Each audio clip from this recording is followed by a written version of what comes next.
Hi, this is number 4 in a series on how to play chords. For years I didn't really even understand chords, and now with an understanding of chords it helps me with everything. In college, had I known chord structure, classical music would have been so much easier.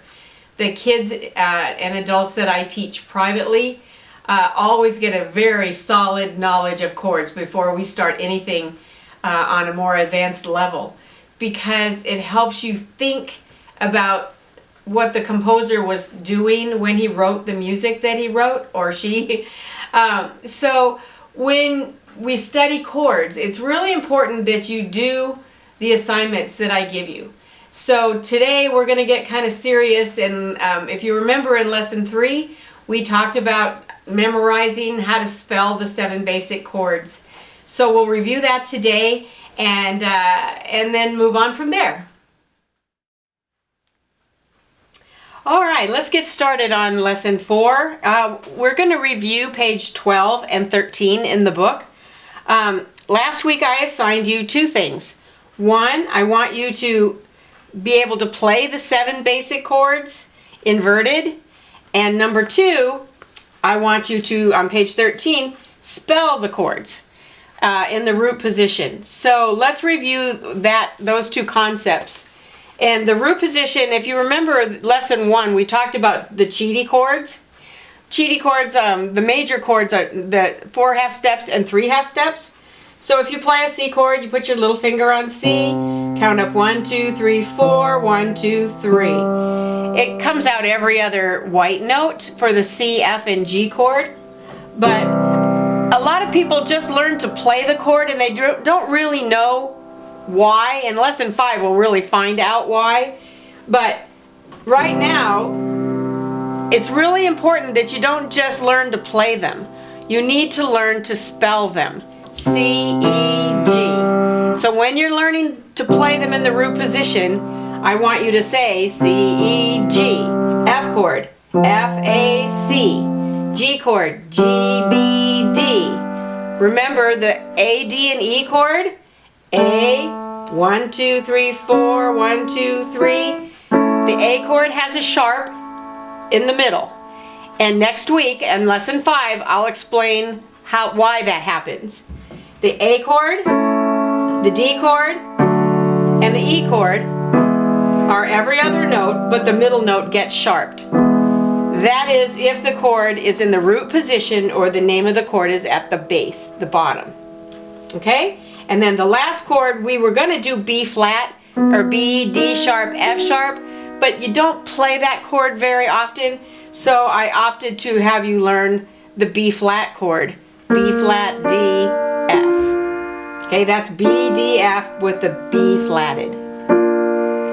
Alright, so you should be at this point able to go C chord, D chord, E chord, F chord, G chord, A chord, B flat chord, and C. And it's really good if you kind of just do it with 2 hands. C, D, E, F, G, A, B flat, C.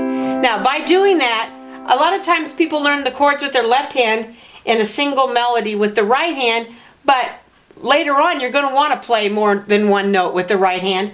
So while you're doing this boring practicing, you might as well just use both hands. Another way to do this, the old piano method, and my teacher never called it a chord, she called it an arpeggio.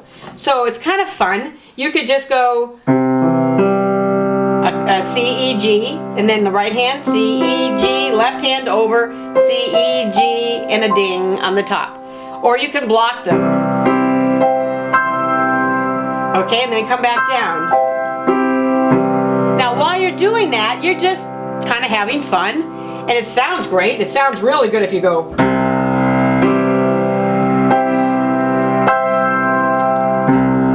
So you can kind of make it kind of symphonic and bold and take a bow when you're done. And really all you're doing is practicing chords. And when you start listening to really great piano players, you're going to hear them do that a lot. And all they're doing is playing a chord. Okay? So that's kind of fun to do and makes it a little more interesting while you're learning. And along the way, I'm going to show you all kinds of little fun hints that you can do so it's not so boring. My teachers were all so boring, and had my mom not been a sergeant in the Army and made me practice with a timer on the piano, I probably wouldn't have continued because the teachers didn't motivate me very much. So because I'm a teacher now and I remember that feeling, I try to make it a little more interesting and a little more fun to play. Okay? Now, the inversions, remember we talked about you spell the chords in your head always in the root position. C, E, G, G, B, D, F, A, C, A, C sharp, E. The A chords, remember, they all have sharps in the middle, and then the B flat chord. But on a piano, you can probably get by with playing the chords in those positions a lot more than if you're playing on a keyboard or an organ. If you're playing on a keyboard, you really don't have time to go jumping all over the place, because when you do, number one, you lose your place because you can't do it very easily without looking up and down at the music and to the keyboard. So inversion means you can take the names of those notes in the chords and you can flip them over. So I haven't explained why or how yet, but every chord has 3 positions. If you take the C, E, and G, and we'll talk about Bisquick in lesson, I think, 6, you take the C off the bottom and put it on the top. I could take the E off the bottom and put it on the top. So those notes, and then I'm back to the root position up here. So those 3 notes, no matter what order you put them in, can always be a C chord. So it can be C, E, G, E, G, C, or G, C, E. So the inversions, the way I want you to learn to play the chords, C chord, remember, pointer on C, up 2, down 3. Now, if you're just tuning in now in lesson 4, I want you to go back and listen to lesson 3 before you continue on from here. Because if you didn't get 1, 2, and 3, this isn't going to make as much sense as if you just go back and review that. C chord, hold your little finger, there's G. C chord, hold the middle finger, there's F. So you can literally play those 3 chords, which are the first 3 chords you ever learn, because in easy play books, which I have one here, this is one of my favorite beginner books. It's called Instant Keyboard by Gary Meisner, and you can get it from Hal Leonard on their website. It's number HL001-83575. It's a great little book. It had, and you know why? Because some of the beginner books, like this one, which I really like also, with the big note easy play, you can see C chord, G chord, C chord, G chord, C. But these songs are kind of boring. Here's C chord, G, C, F. So you can see how they move. And that's why that's the first 3 chords you ever learned.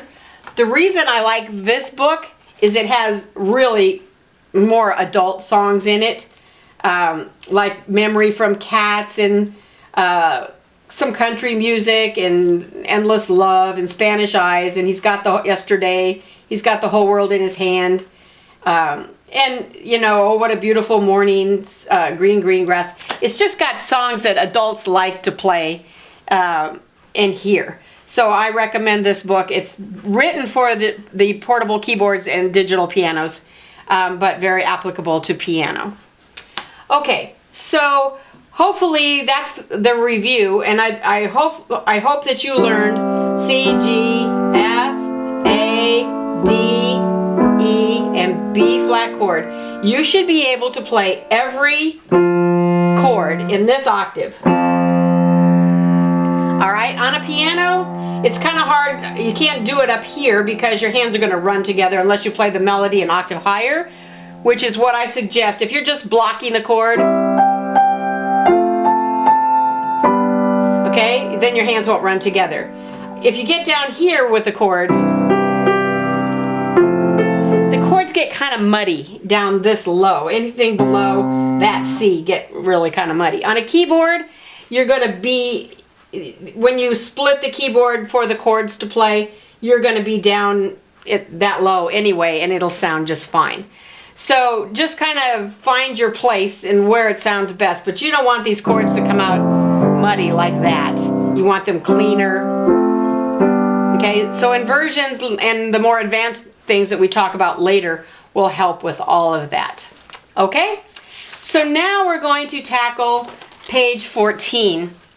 The chord inversions, which we just kind of talked about, but it's really important that you know that a C chord is C, E, G, and if you turn it over once, put the C on top, it's the first inversion. This is called the root position, first inversion, and if I take the E off the bottom, put it on the top, that's the second inversion. And then if I turn it over again, I'm back to the root. Okay?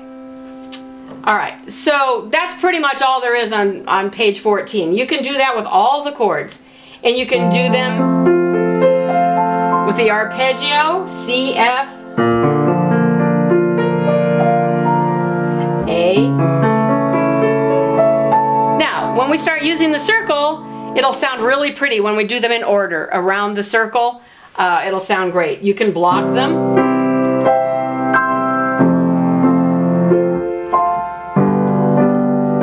And go back down, make sure not only can you play the chord going up, but you need to play the chord, practice the chord going down, G, because sometimes the melody and sometimes the chord needs to do that. So you can just practice spelling the chord C, E, G, E, G, C, G, E, C.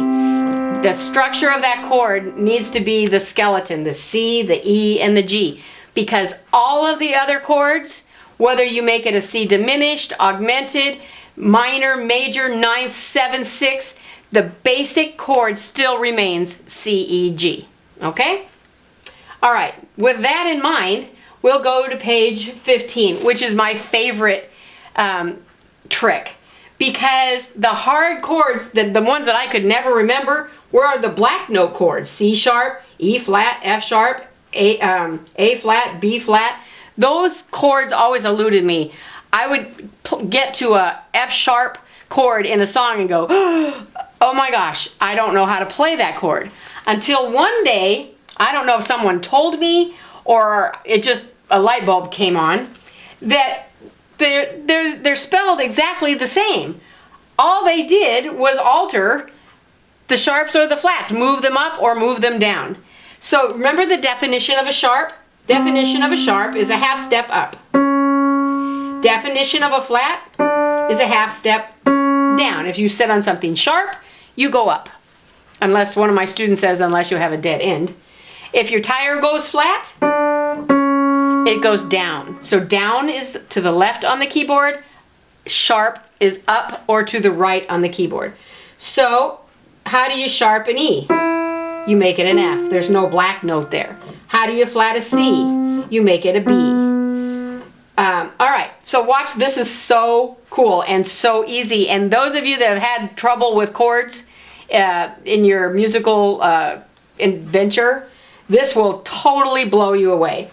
If you're playing an F chord and the chord symbol says F sharp instead of F, all you do is think of the F chord, which you know is F-A-C, and if you're playing it A-C-F, it doesn't matter.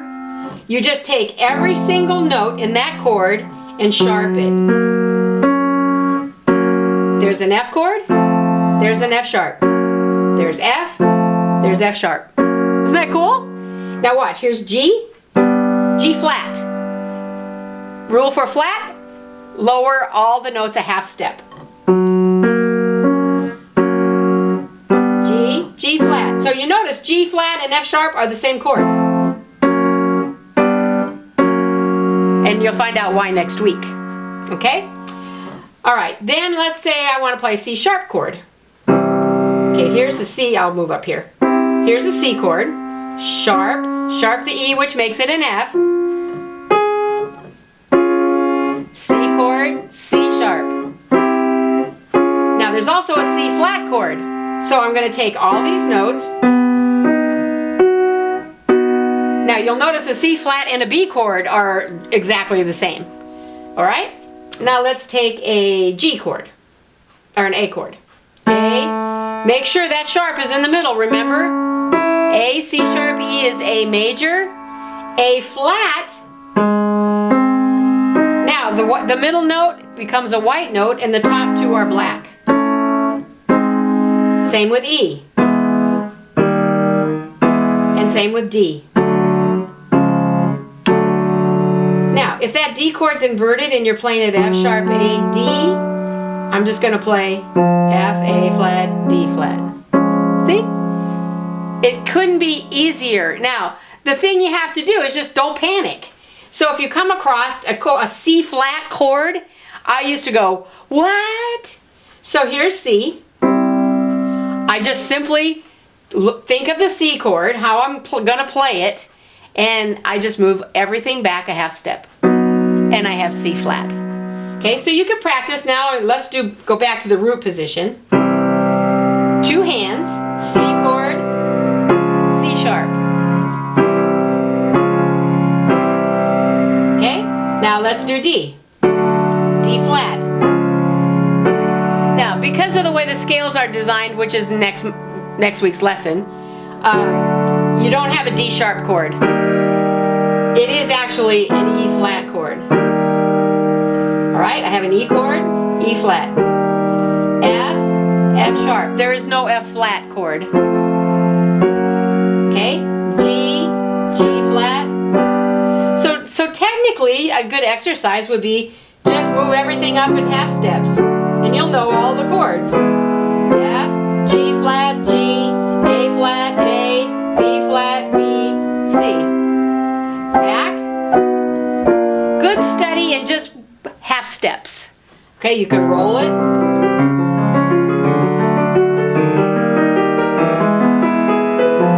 Now remember while you're doing it to spell them. C, E, G. C sharp, E sharp, G sharp. D, F sharp, A. E flat, G, B flat. Okay, and just work it that way. Okay, so now you know all of the major chords.